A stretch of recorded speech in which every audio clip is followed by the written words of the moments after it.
ॐ सदाशिवसमारम्भा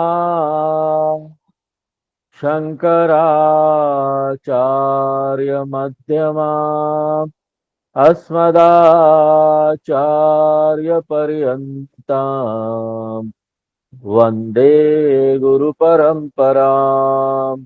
ॐ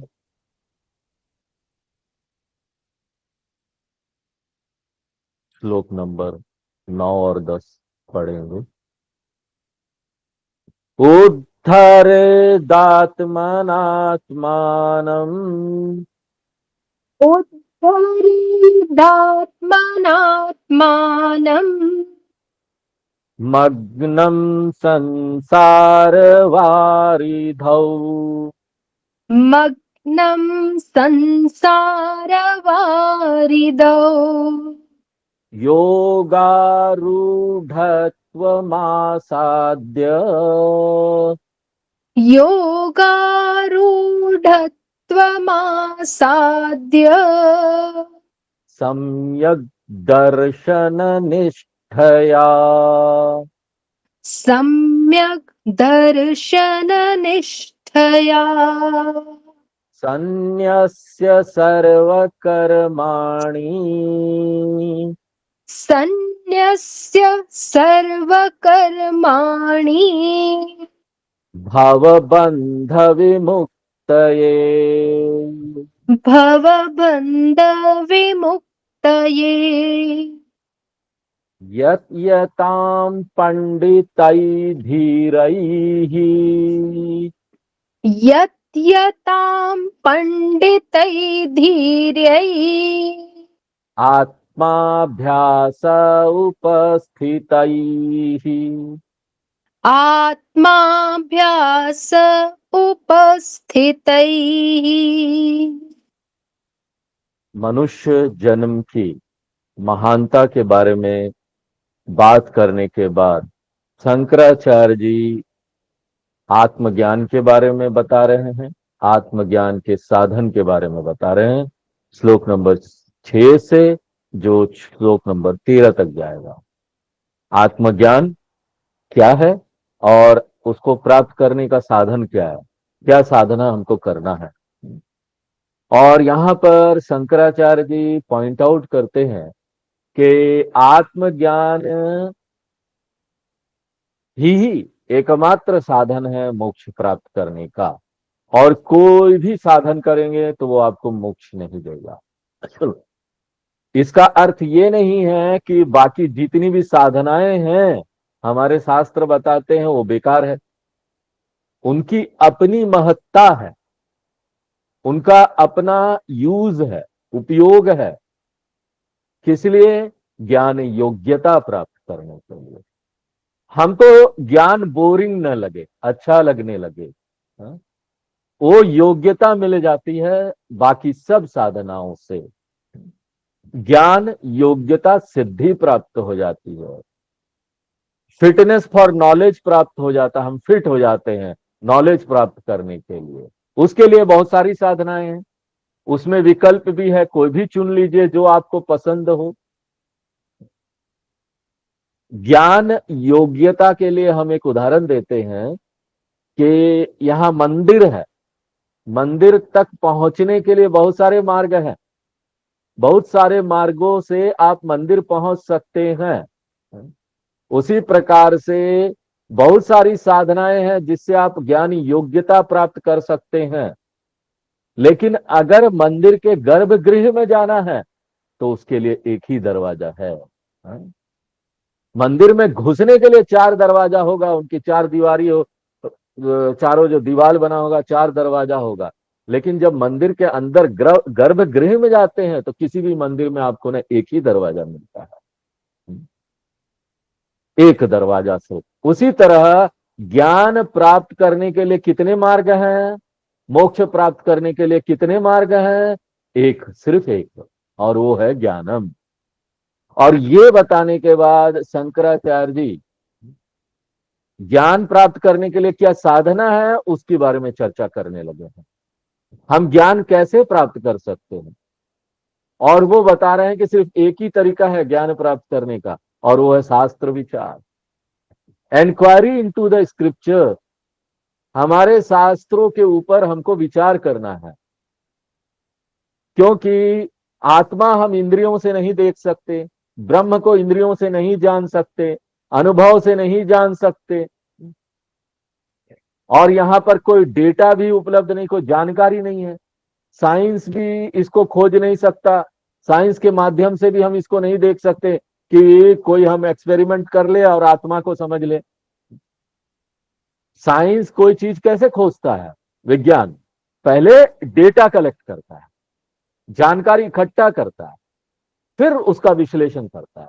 और क्योंकि ब्रह्म और या आत्मा को लेकर कोई यहां डेटा नहीं है, स्वयं को लेकर, तो ना साइंस भी इसमें हमारा कोई हेल्प नहीं कर सकता है आत्मज्ञान प्राप्त करने में। विज्ञान भी कोई सहायता नहीं कर सकता।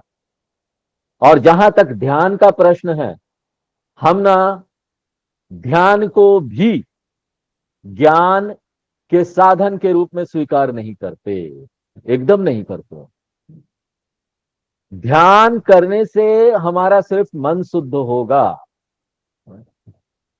अपने आप में ध्यान हमारे मन को रिफाइन कर सकता है। ध्यान करो, थोड़ा मन शांत हो जाएगा। लेकिन क्या होता है, ध्यान करने के बाद हम एक शांत अज्ञानी व्यक्ति हो जाते हैं। शांत है, अज्ञानी है, हमको पता नहीं। और ध्यान करने से पहले हम कैसा थे? अशांत अज्ञानी थे। मन शांत नहीं था लेकिन थे अज्ञानी। ध्यान करने के बाद क्या है? मन थोड़ा शांत हो गया लेकिन है अज्ञानी। इसलिए अज्ञान को दूर ध्यान से नहीं किया जा सकता, मेडिटेशन से नहीं किया जा सकता। इसलिए यहां पर अनुभव यूजफुल नहीं है, जो जानकारी इकट्ठा हो रहा है, साइंस, लॉजिक, अनुमान, ये भी यूजफुल नहीं है। ध्यान वो भी यूजफुल नहीं है। इसलिए एक ही चीज है जिससे हम इसको जान सकते हैं, और वो तरीका है शास्त्र विचार। अब यहां पर प्रश्न उठता है कि शास्त्र कैसे हमको आत्मज्ञान प्राप्त कराता है? क्योंकि शास्त्र तो आउटसाइड, बाहर की चीज है ना। हम यहां पर विवेक चूड़ामणि की किताब लेकर पढ़ रहे हैं, ये तो बाहर हुआ, जबकि आत्मा भीतर है। तो एक बाहर का एक कर्म, पढ़ने का कर्म, किस प्रकार से हमको आत्मज्ञान, भीतर का ये ज्ञान दे पाएगा? इसके लिए उत्तर ये है कि ये ऐसा ही है जैसे हम दर्पण को देखते हैं। जब हम दर्पण में देखते हैं तो आपका ध्यान बाहर की तरफ जाता है, आपकी आंखें वहां देख रही है, लेकिन जब आप दर्पण में देखते हैं तो कोई वस्तु नहीं देखते, अपने ही आंखों को देख रहे हैं, अपने ही चेहरे को देख रहे हैं। ये जो दर्पण है, ये एक यूनिक एक्सटर्नल इंस्ट्रूमेंट है, एक विलक्षण प्रकार का इक्विपमेंट है जो आपको ही दिखा देता है, देखने वाले का ज्ञान करा देता है, वस्तु का ज्ञान करा देता है। और ये जो दर्पण है, मिरर है, वो हमारे बाहर के शरीर का ज्ञान कराता है। उसी प्रकार से शास्त्र जो है, एग्जैक्टली शास्त्र जो है ना, वो मिरर की तरह, दर्पण की तरह है। जितना हम शास्त्र में देखेंगे ना, उतना ही अपने बारे में ज्यादा हमारी समझ बढ़ती जाएगी। दर्पण हमको सतही, ऊपर का स्थूल शरीर का ज्ञान देता है, आंख हो गया, हमारा चेहरा हो गया। लेकिन शास्त्र दर्पण हमारे भीतर का वो सत्य से हमारा परिचय करा देता है। एक किताब का टाइटल था शास्त्र दर्पण। तो शास्त्र जो है वो दर्पण है, मेरे स्वयं का जो स्वरूप है उसका ज्ञान वो हमको कराता है। तो शास्त्रों का जो स्टडी है, अध्ययन है, उसको हमको ना एकेडमिक ज्ञान की तरह नहीं लेना चाहिए कि हम कॉलेज की तरह पढ़ रहे हैं। हा? क्या हम कॉलेज की तरह अध्ययन कर रहे हैं किताब लेकर? ये क्या बौद्धिक अभ्यास कर रहे हैं हम, जैसे कॉलेज, स्कूलों और यूनिवर्सिटी में होता है? इसको हमको अपने अहंकार को बढ़ाने के लिए कि एक सर्टिफिकेट और मिल गया, हम फर्स्ट आ गए, PhD, doctorate in Sanatan philosophy, doctorate in Upanishad. ये कुछ करने के लिए हम ये नहीं कर रहे। शास्त्र विचार आत्म विचार है, और आत्म विचार ही शास्त्र विचार है। यहां पर आत्म विचार के अलावा कोई शास्त्र विचार नहीं है, और यहां पर शास्त्र विचार के अलावा कोई आत्म विचार नहीं है। जब हम यहां पर बार बार इस शब्द का उपयोग कर रहे हैं ना, विचार, ये शब्द विचार, तो बहुत केयरफुल रहना चाहिए। यहां विचार का क्या अर्थ हुआ? एनालिसिस करना, इंक्वायरी करना, खोज करना, मीमांसा। तो हम जब शास्त्रों में खोज करते हैं, उसमें डूब कर, उसको बोलते हैं मीमांसा। क्या अंतर है विचार और मीमांसा में? जो ये पवित्र इंक्वायरी है ना, पवित्र विचार है, पवित्र खोज अपने बारे में, उसको मीमांसा बोलते हैं। और जब आप दुनिया भर का दूसरा विचार करते रहते हैं ना, लौकिक विचार, उसको विचार बोलो। ये अंतर है मीमांसा और विचार। यहाँ पर कोई भी घटना हो जाती है तो सरकार इंक्वायरी कमीशन बिठाती है ना, तो वो भी इंक्वायरी करते हैं, वो भी विचार करते, देखते किसने क्या किया। तो इंक्वायरी कमीशन के लिए हम नहीं बोल सकते मीमांसा कर रहे हैं, नहीं बोल सकते। वो तो देख रहे भ्रष्टाचार हुआ कि नहीं हुआ, ये घटना में कौन लिप्त था, तो वहां पर आप इस शब्द का उपयोग नहीं कर सकते। जब शास्त्र इन्वॉल्व है ना, तभी पूजित विचार है, तभी वो मीमांसा है। पूजित विचार यानी पवित्र खोज आप कर रहे हैं, उसको बोलेंगे मीमांसा। और ये मीमांसा ही एकमात्र तरीका है आत्मज्ञान प्राप्त करने का। और शंकराचार्य जी इसी के बारे में बता रहे हैं इन श्लोकों में, जो कि हम 9वें श्लोक में देखें, 10वें श्लोक में देखें। संन्यस्य सर्वकर्माणि भव बंधन विमुक्तये यत यताम पंडितई धीरहि आत्माभ्यास उपस्थित। ये जितने भी साधक लोग हैं, वो लोग विचार करें। और एक व्यक्ति को विचार कैसे करना चाहिए? सर्व कर्माणि संन्यस्य, सारे कर्मों का संन्यास करके। अगर हम विधिवत कर्मों का संन्यास करते हैं तो हम संन्यास आश्रम में जा रहे हैं, गेरुआ वस्त्र लेकर, और उसके लिए विराज होम होता है, वो कर्मकांड करते हैं और फिर संन्यास धारण करते हैं। तो हमने सब कर्मों का संन्यास विधिवत कर दिया। लिटरली अगर सीधे सीधे इसका अर्थ देखे ना, संन्यास्य सर्वकर्माणी, तो उसका अर्थ ही है चतुर्थ आश्रम को हमने स्वीकार कर लिया। 4 आश्रम है, उसमें चतुर्थ आश्रम को स्वीकार कर लिया। लेकिन अगर एक व्यक्ति के पास ऐसी परिस्थिति नहीं है, आज के दिन में सबकी परिस्थिति क्या है कैसी है पता नहीं, और वो चतुर्थ आश्रम में नहीं जा सकता, संन्यास आश्रम में, तो वो गृहस्थ में रहकर ही ये इंक्वायरी कर सकता है। लेकिन उसके लिए उसको बहुत जिद्दोजहद करनी पड़ेगी। क्यों? गृहस्थ में बहुत काम होते हैं, काम को कैसे खत्म करें? काम को कम करना है, सभी काम को कम करते जाए,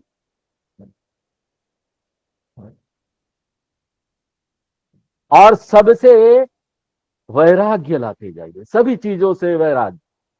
देखिए, समय ढूंढना, समय नहीं मिलता है, ये आसान काम है, समय मिल जाना। हमारे मन को ये दूसरी दूसरी चीजों से हटा लेना ये कठिन है। एक गृहस्थ का जो कोशिश होता है वो क्या है? हमको ज्यादा से ज्यादा समय, उसको समय नहीं मिलता। और वो ही कैसा समय ना, क्वालिटी टाइम। ऐसा वैसा समय नहीं कि पूरा दिन थक गए, उसके बाद रात को 10 बजे उपनिषद का मंत्र देख रहे क्या था? अरे कहां दिमाग काम करेगा? हमको क्वालिटी टाइम चाहिए। जबकि क्वालिटी टाइम में क्या कर रहे हैं? बड़े अच्छे तरीके से हम चिंता कर रहे हैं। शंकराचार्य जी भज गोविंद में बोलते हैं, वृद्धास्तावत चिंता सक्त। जब ये बूढ़े हो जाते हैं ना, ये वृद्ध लोग होते हैं ना, उन लोगों के पास बहुत समय होता है।